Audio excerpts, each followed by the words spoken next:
Well, I don't own any Frozen-themed clothing, but one of the eyeshadows on my face is called Frozen, so we've got that going for us.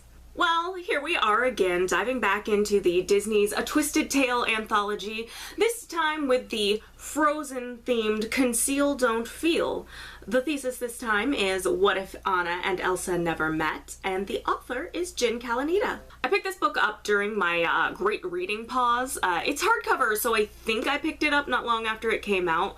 I do remember being specifically intrigued by the separation of the sisters, as it's this logical extreme of the emotional distance between them in the first film. I admit that I do really like Frozen, and one of my favorite fan theories is the Hans is the mirror theory, which does not come into play in this book, but I think it tells you something that I have a favorite Frozen fan theory. The blurb on the book cover only really talks about Elsa, except for dropping a bit about a lost princess in the very last sentence. The book does start out following Elsa, but starting with chapter 4, you get chapters from Anna's point of view, and they even toss in a couple of chapters from other characters' perspectives, which I think adds a rich layer to both the bits of the book that more closely follow the film and the new material. Lucky for everyone, this book does not get anywhere near as dark as Old as Time did. This book pretty firmly stays in what I would consider a family-friendly place. It's still written at a young adult level, so it's a bit more mature than the primary Frozen audience of, say, 5-year-olds, but it isn't so edgy or complex that you can't read it with a 10-year-old. The other thing setting it apart from As Old as Time is that while it does make large changes, it tends to stick closer to the structure and overall outcome of the original film, which I want to discuss in more detail once we get into the spoiler territory. If what you want to know is if this book is worth reading, I give it a big yes. Even if you're not a total fan of Frozen, there are a lot of things this book does that I think some people would find to be a better story than the film if they felt really strongly about the film's weaknesses. Although if you really truly can't stand Frozen, I don't think this book is going to make you fall in love with Olaf. Some of what this book does is give you some time with Elsa and Anna's parents so you can understand the pressures Elsa feels living up to their expectations and have some emotional attachment to them before they die. It gives Hans a little bit more to do as a villain and generally fleshes out a fuller cast of people in Elsa and Anna's lives because the plot isn't as centered on relationships as it is on mystery and character building. If I were going to sum it up, this is the story-driven version of Frozen, whereas in my opinion, the film Frozen is driven more by Elsa's internal conflict. So I usually sort of rework the book's blurb in my own words before I go into the spoiler section of my videos, but I think this one is actually pretty good, so I'm just gonna read you part of it. As the future Queen of Arendelle, Princess Elsa leads a life full of expectations and responsibilities, not to mention questions. Following the unexpected death of her parents, Elsa is forced to answer those questions sooner than she'd hoped, becoming the sole ruler of her kingdom and growing lonelier than ever. But when mysterious powers begin to reveal themselves, Elsa starts to remember fragments of her childhood that seem to have been erased. Fragments that include a familiar-looking girl. If you want to bow out now to read the book unspoiled, now is the time. Please think about returning and comparing your opinions with mine once you have.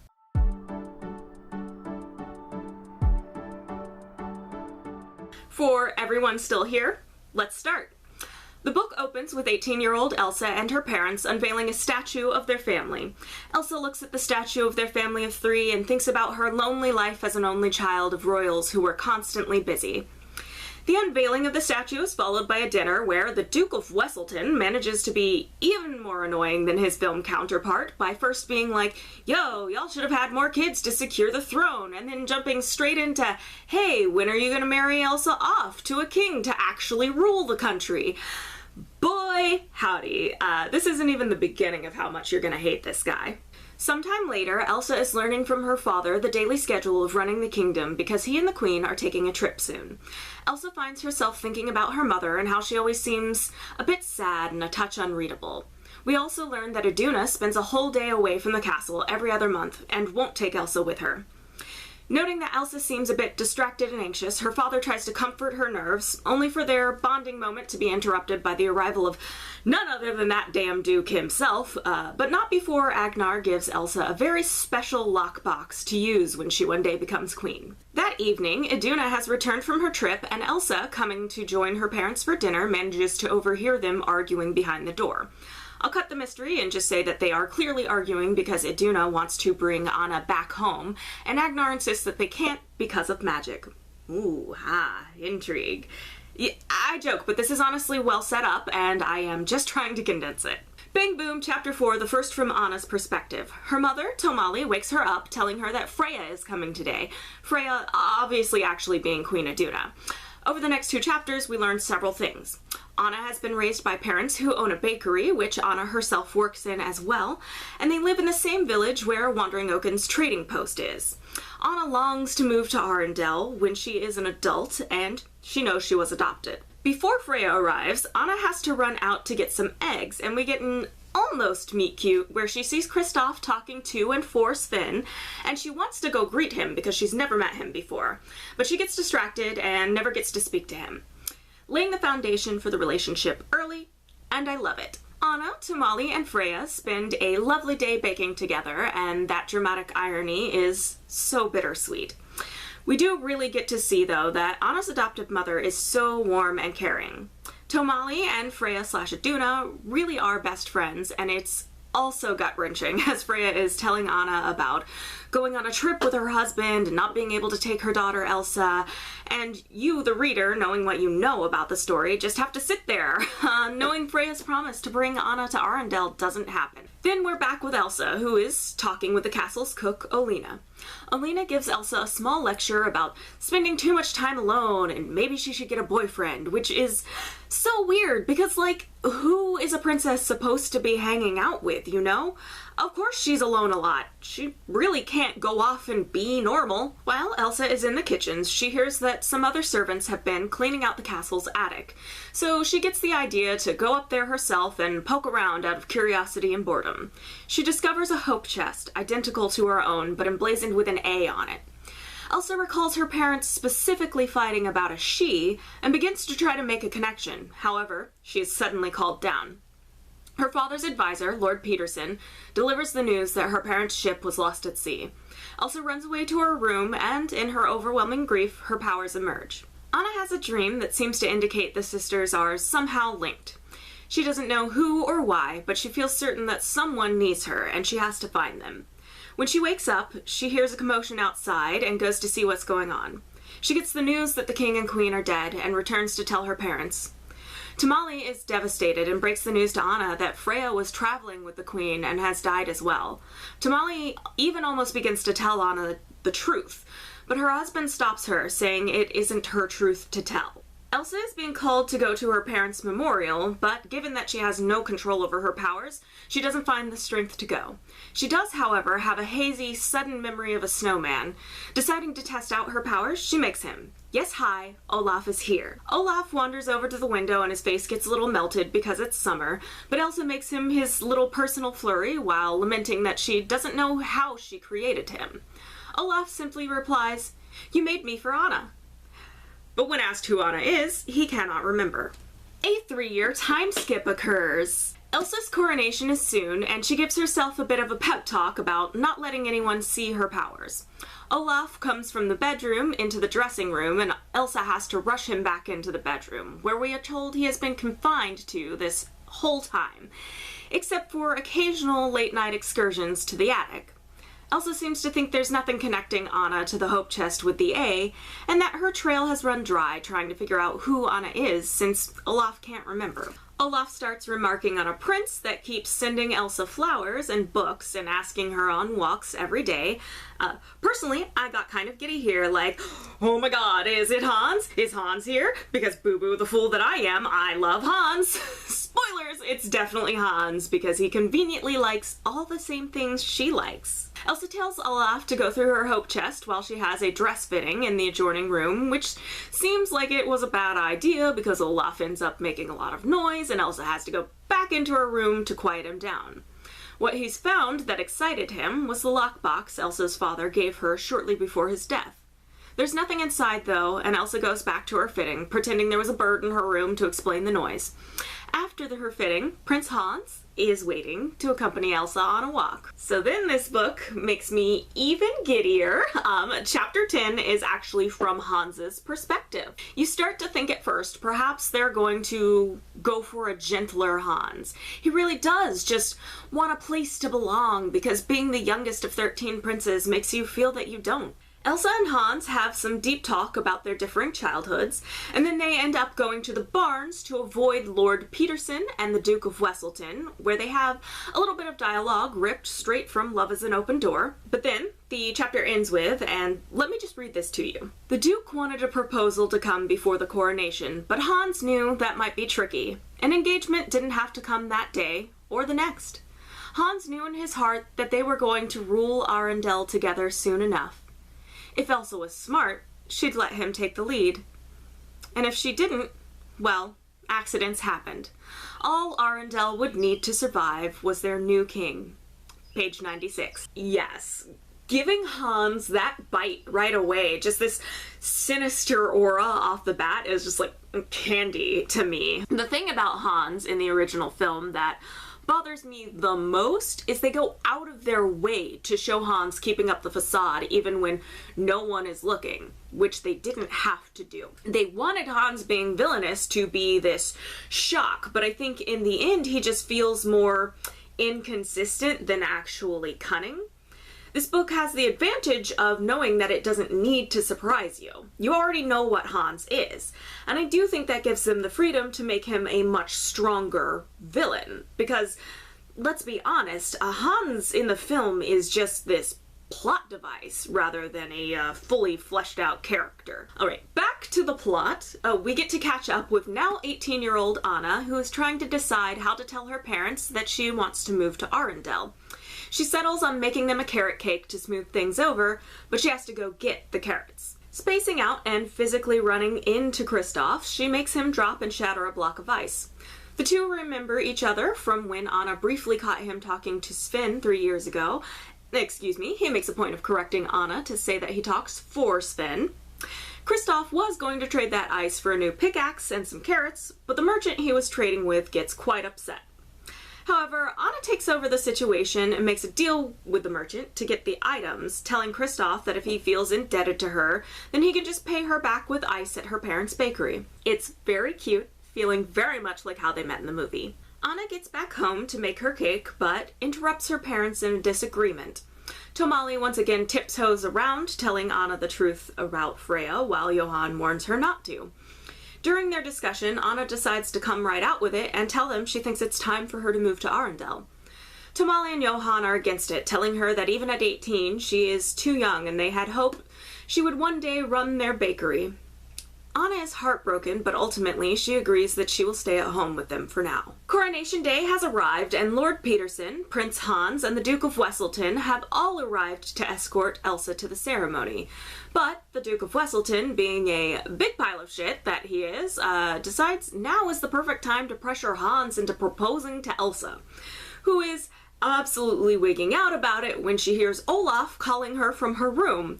She straight up no answers the prince and says she needs a moment, sliding back into her room almost as soon as she left it. Olaf has knocked over Elsa's lockbox and seen that the lining has started to come loose with something seemingly inside it. Elsa pulls out a family portrait, one of her entire family, and her memories of who Anna is finally return to her. We get a flashback where we see the moment this story's timeline diverges from the film. First, young Anna and Elsa are baking cookies. Anna burns her finger and Elsa uses her powers to soothe the burn. But the queen comes in and reprimands Elsa because the cook might have come in and seen Elsa using her powers. Then, the snow jumping scene happens pretty much exactly as it did in the film, and the family journeys to seek the wisdom and power of Grandpappy. However, this time, just as Grandpappy is about to take Anna's memories of magic, Elsa pushes his hand away and a bright light engulfs her. Keep this one in your back pocket. We'll get to the rest of it later. Elsa wakes back up from dreaming this memory and tells Olaf that Anna was her sister and Elsa's powers killed her. Not entirely sure how she jumps to Anna definitely being dead when she knows for sure her parents were arguing about bringing a her back to the castle, but this is the assumption she runs with to start. Some tonal whiplash over to Anna for the sweetest little chapter featuring her budding flirtationship with Kristoff. Mirroring the scene where Elsa and Anna contrast being an only child and one of many, Kristoff and Anna have a contrast in that Kristoff travels but might like to stay put, but Anna feels stuck and thinks traveling sounds wonderful. I like a good parallel scene, honestly. Kristoff also notices the white streak in Anna's hair. She tells him her parents said she was born with it, but she dreamed she was kissed by a troll, which obviously piques Kristoff's interest. But who cares how cute Kristoff and Anna are? We're headed back to Elsa's plotline, where she is convinced she killed her sister. But wait, Olaf hands Elsa a letter that dropped out of the painting. It was written by her mother and explains that the two girls had to be kept apart, so Elsa realizes that Anna is alive after all. Unfortunately, the trio of men she ditched in the hall bust in the door before she can finish reading the letter. In a genuinely stressful scene, the three men all badger her in a different direction, and all she wants is to get back into her room and read that letter. The Duke physically stands in front of her door. Hans grabs her hand and accidentally removes her glove as she tries to walk away, and under the pressure, Elsa's powers unleash. So she bolts, ending up in the courtyard filled with the subjects of Arendelle, where Elsa bumps into and freezes the fountain, just like the movie, before continuing to run off into the mountain. Anna and Kristoff see the freeze coming as it heads up the mountain, and are able to warn the villagers to get inside as the storm approaches. 3 days of time pass, which is honestly already longer than the amount of time it feels like the storm in the film goes on for. Although no good time markers are given, so it is difficult to compare. But knowing that the kingdom is frozen for several days sure does up the severity of what's going on, in my opinion. After hearing her parents and the merchant from before talking about how crops for the year are likely ruined and no one had enough of anything stored for this, Anna decides that someone needs to travel down to Arendelle and find out what's going on. So we have the scene from the movie where she enlists Kristoff's help navigating, but instead of going up the mountain, they're headed down. Backing up for just a moment, we're back with Elsa as she decides how to go about finding her sister. Remembering glancing over the words Valley of the Living Rock in her mother's letter, Elsa decides to head up the mountain to find it. And just to remind you that this is, of course, Disney's Frozen, the cold indeed does not bother her anyway. It apparently takes Elsa 2 days walking to get from wherever she was to the base of the North Mountain, and only then does she arrive at the idea to use her powers to make an ice staircase to scale the mountain. She gets to the peak quickly and makes her ice castle, much like in the film, and decides to rest before searching for the valley. Anna and Kristoff make it to Arendelle to find out what happened on Coronation Day among the crowd in the castle courtyard. The Duke of Wesselton is out spewing things about Elsa being a monster, while Lord Peterson is desperately trying to rebuke him and calm people down. They mention that the castle is open to those in need, so Anna takes that as an invitation to go right in, where she immediately starts to have deja vu and visions of herself as a young girl. And then she sees a portrait of the Queen, for the first time in her life, which reminds me to question how her adoptive parents managed for her to never once see an image of the Queen. While it is pre-technology fantasy, I do find it a bit odd that not even one of the shops or families in the village was dedicated enough to have a small portrait of the royal family. Not glaringly crazy, but a tad tenuous. She realizes that Freya and the Queen look exactly alike, and gets as far as pondering how it's possible, but before coming to the simplest conclusion, Anna has another short vision, and Kristoff asks if she's alright. Anna carries on further into the castle, despite Kristoff saying they should turn back. When they come upon the ice left behind, where Elsa lost control, Anna remarks how magical it looks. Insert a scene I only just remembered is about the same as it goes in the movie, where Olaf comes up behind them to add his own remarks about winter, Anna gets frightened, he kicks his head off, and it's all about the same from there until Anna and Kristoff have Olaf leading them to find Elsa. However, we do have a moment with the Duke of Weselton hanging out in the shadows like the creeper he is, as they leave. In this version of events, we have Elsa coming upon Wandering Oaken's trading post with the big summer blowout as she is trying to get directions to the Valley of the Living Rock. Oaken has never heard of the place, but he gives Elsa a map and she decides to try a large outcrop of rocks marked on it. Luckily, this is exactly the right place, and she finds Grandpappy, who is able to show her what happened after she saw the blinding light. Her magic mixed with Grandpappy's and created a curse that caused Anna to begin to freeze in proximity to Elsa, so the two had to be kept away from each other. Grandpappy offered to erase one child from the memories of the entire kingdom except for themselves, so that they could hide that child away and the girls would not know they were being kept from their sister.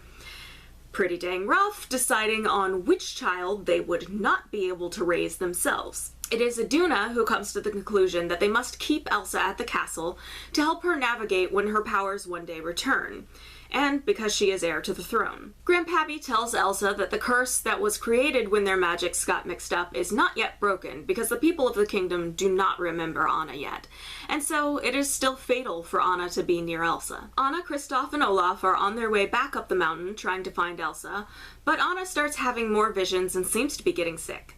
They come across a barn, and while Anna is unconscious, Kristoff asks the family it belongs to for a little food and to shelter in the barn. When Anna is awake again, Kristoff laments that no one knows where Elsa is, but Olaf suddenly remembers hearing a man say the Valley of the Living Rock while reading the letter from Elsa's mother after Elsa had run away. So, now Kristoff knows where they're going. Elsa returns to her ice castle, only to find Hans is there. He tries to charm her into returning to Arendelle, but tips his hand a little too far that he is hungry for a throne. Now, something I don't quite understand about Hans is how willing to kill he clearly is, but he goes on about being 13th in line for throne and not having a chance at it. But with all that murderous ambition, surely he could start pulling a Stardust and not have to bother with trying to seduce someone. I just think that Hans is a guy who hasn't considered all of his options, or that settling for just being rich isn't so bad. Monologuing wildly, Hans lays out his plan to seduce Anna next and get Elsa out of the way. He calls in the guards, parts of the fight from the movie happen, and Elsa ends up passing out. Back with the others, we have the scene where Kristoff's sleigh ends up in the ravine, but they end up rescued by Prince Hans. Anna and Kristoff know about Hans and his relationship with Elsa due to Olaf, whom Hans reacts surprisingly chill to, but I do suppose he has just seen Elsa's palace and the giant snow guardian Elsa made. Hans ends up encouraging Anna to push on to find the valley, but Kristoff thinks they should stop because Anna seems to be ill. They end up splitting ways, Anna and Olaf going with Hans while Kristoff and Sven turn back. Elsa wakes up in the dungeon in the full hand shackles we see in the film, which I'm sure others have nitpicked this before, but given that we've seen Elsa also use her magic with just a little foot stomp, the contraptions seem hilariously unuseful for the purpose of stopping her magic. Although also, why did they just have this in the dungeon? Were Agnar and Iduna concerned with needing to lock up magic users, or this device for suppressing their daughter's powers was from before their rule and they just never removed them even though they posed a potential threat to Elsa? I guess in the book they had 4 or 5 days to make these after discovering Elsa's powers, but in the film, I really doubt they had the time. Lord Peterson arrives to tell Elsa he still believes in her and is trying to set her free, but he's set upon by the Duke of Weselton's guards, and we can assume he won't be able to help after all. Hans, Anna, and Olaf find another house with people willing to give them temporary shelter from the storm, but one of Hans's guards arrives shortly after them. He is relieved to see the prince as the guards were looking for him, and he ends up referencing the battle that occurred with Elsa. Hans works quickly to cover it up and starts pressuring Anna to return to Arendelle. Conveniently, Anna's mysterious connection with Elsa kicks in and Anna knows that Elsa is back in Arendelle, so she goes along with this.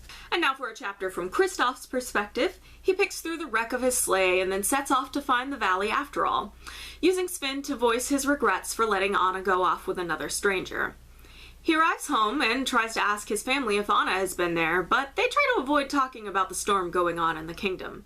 However, Grandpappy finally admits that they were visited, but by Elsa, and he explains that Anna cannot see Elsa until the curse is fully broken. Kristoff, knowing that Anna is feeling driven to find Elsa at all costs, takes back off after her. So, Anna, Hans, and Olaf arrive back at Arendelle Castle, and there are other things happening in this scene, but I want to be very clear. The Duke of Weselton has staged an absolute coup. I probably didn't make a big enough point of this, but Lord Peterson, who was just captured in the last Elsa chapter, was the acting regent of Arendelle. This man has his guards locking up the current ruler of the kingdom, and not a single one of Arendelle's guards seem to have a problem with this at this point. The servants are rushing up to Hans, demanding he tell the Duke to release Lord Peterson, but I don't understand why a single guard isn't on the servant's side. The film doesn't really spend any time focusing on who was ruling the kingdom in between the death of Elsa's parents and her coronation, so I'm not even sure if this Lord Peterson is directly from the film or not, but in the film, Elsa also makes it through her coronation, and is the sole ruler of Arendelle at the point where she is captured, leading to a muddying of things when Anna specifically leaves Hans in charge of the kingdom earlier in the film. But in this book, Lord Peterson never stopped being King Regent, so he should very clearly be the one in charge of the kingdom, and I feel like at least some of the guards and many of the people would be loyal to him for that reason, whether they thought Elsa was a threat or not. But at this point in time, that is not being demonstrated. What I'm really saying is that we needed a chapter on what the hell the Duke is saying to people other than Elsa is a monster, to make it so easy for him to depose a man who has been ruling the kingdom for 3 years. And I want to know why the Duke wants Hans to be king so bad, when the Duke is the one who just successfully overthrew the monarchy and is in prime position to just keep giving orders and end up as king himself. The Duke of Weselton is just this weird character in the film, and this book doubles down on it by, despite making him a clearer villain, making his motives even more tilted. What does this man stand to gain by installing a new king in Arendelle when he already had a great partnership with Arendelle? Is he just that sexist that he can't stand a queen ruling with no man to guide her? Jen Kalanita, only you can answer my questions. Finally, moving on from that rant, Anna finds she knows the names of all the servants who have come to speak with Hans. She ends up freaking out and running away from everyone. Hans follows her, and doing absolutely nothing to actually endear himself to her, begins to tell her about the letter from Iduna to Elsa, and that she is a lost princess, and drops in a real quick, "We can rule Arendelle together," to which Anna is like, "Excuse me? Weren't you in love with Elsa?" The cunning Hans, who was playing the long game with Elsa, just never figures out how to recover from Anna knowing that he was already courting Elsa, and it's like he barely tries. He just told Anna a few times before that she would make a great leader, as if doing that would mean something to her. Hans keeps trying to spin the narrative that it's fate he found her and that they're going to save Arendelle.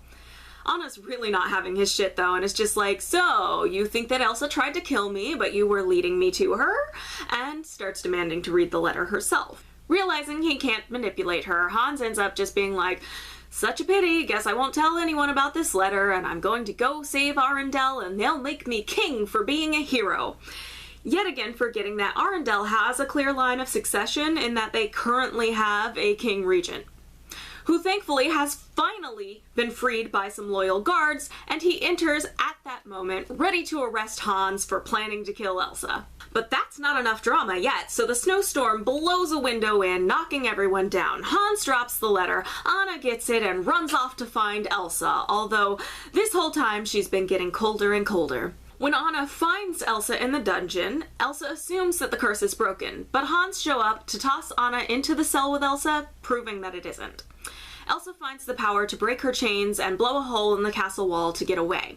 And everyone's off on the chase that leads to essentially the same climax as the film, with Anna freezing over just as she leaps to stop Hans from killing Elsa, as she realizes she remembers everything. Anna turns out to be just fine, and also gets off her punch on Hans. Elsa ends the storm, and they both finally get to read the letter from their mother. The wind down to this book is also about the same as the film, with the exceptions being being that Anna returns to the village to tell her adoptive parents she's all right and get their side of the story of her adoption. And we do have to go back and actually do Elsa's coronation since it never happened. Afterward, it ends with ice skating in the courtyard just like in the film.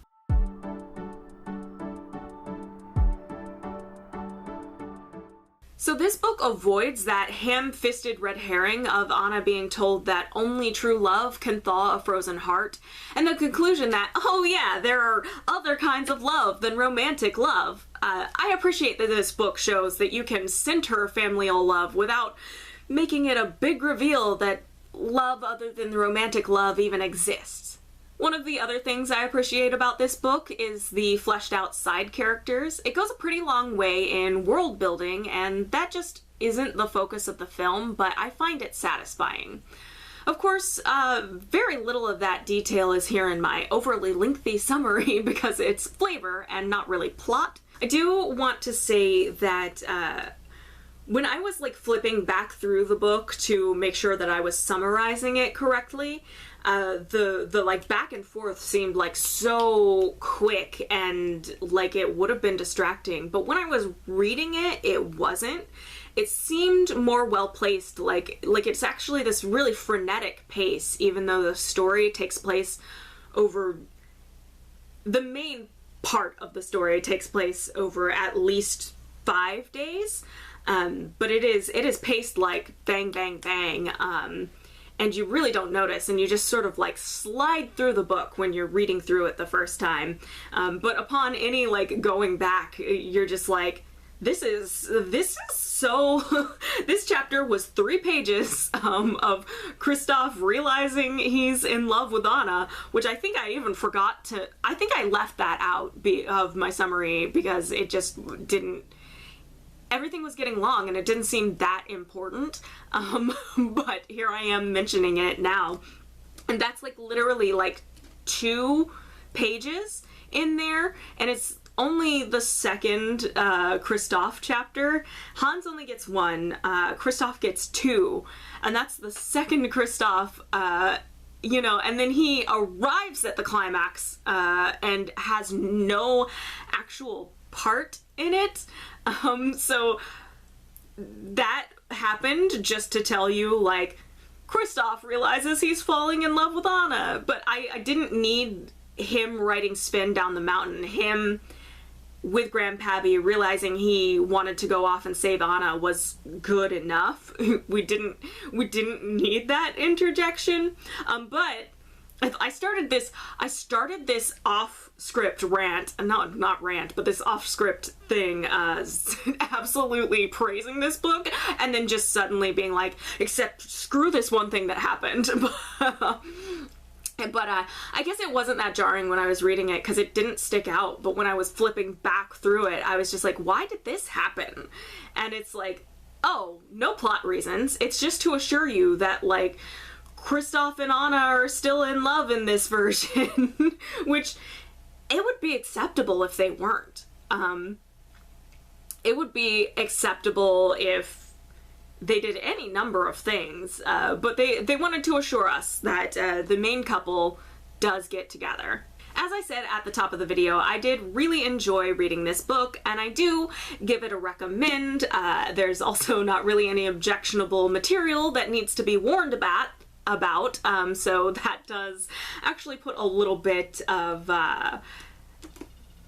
even though I think that As Old as Time might be the better book, I feel less shaky about recommending Conceal Don't Feel because it doesn't hit that weird dark territory.